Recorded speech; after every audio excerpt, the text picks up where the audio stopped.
Catherine Salomon, bonjour. Bonjour. Alors le 12 octobre prochain, la journée nationale du commerce de proximité aura un large écho dans notre région. Dans le seul Bas-Rhin, près de 800 commerces s'y sont associés. Qu'est-ce qui changera ce jour-là pour leurs clients ?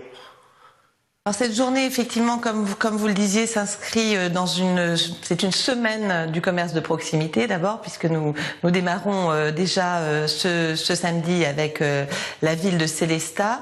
Alors qu'est-ce qui va changer ? En fait, on met l'accent pendant cette semaine sur le commerce de centre-ville et de proximité, et bien simplement faire découvrir les fondamentaux du commerce, l'accueil, la convivialité, la proximité. Voilà tout ce qui est mis en avant ce jour-là, avec une ambiance un petit peu différente dans les commerces et dans les villes. Alors c'est une manifestation anti-centres commerciaux et anti-villages de marque ? Pas du tout, c'est pas l'objet de cette manifestation. L'objet de cette manifestation, c'est d'abord de sensibiliser le public barinois à l'importance d'avoir du commerce dans les centres-villes et au rôle économique majeur que joue le commerce dans un centre-ville. Puisque, juste quelques chiffres, qu'est-ce que c'est que le commerce dans le département du Bas-Rhin ?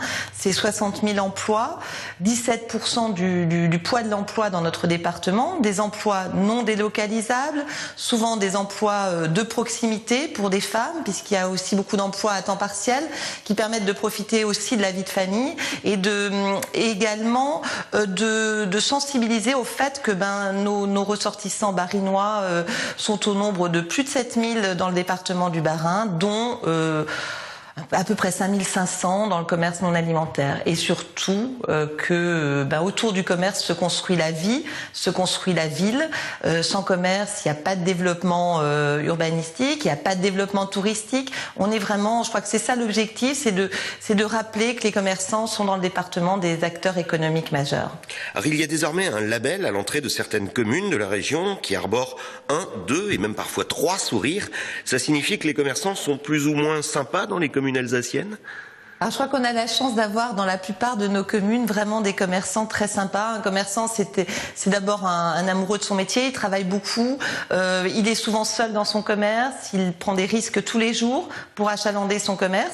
Alors je crois qu'ils sont tous sympas, impliqués. Simplement, c'est là encore sensibiliser les touristes, les habitants à l'action majeure que joue le cœur de ville.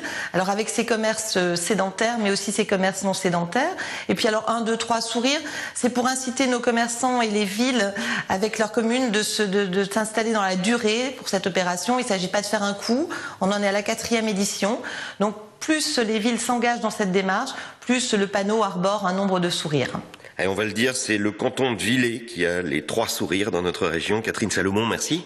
Merci.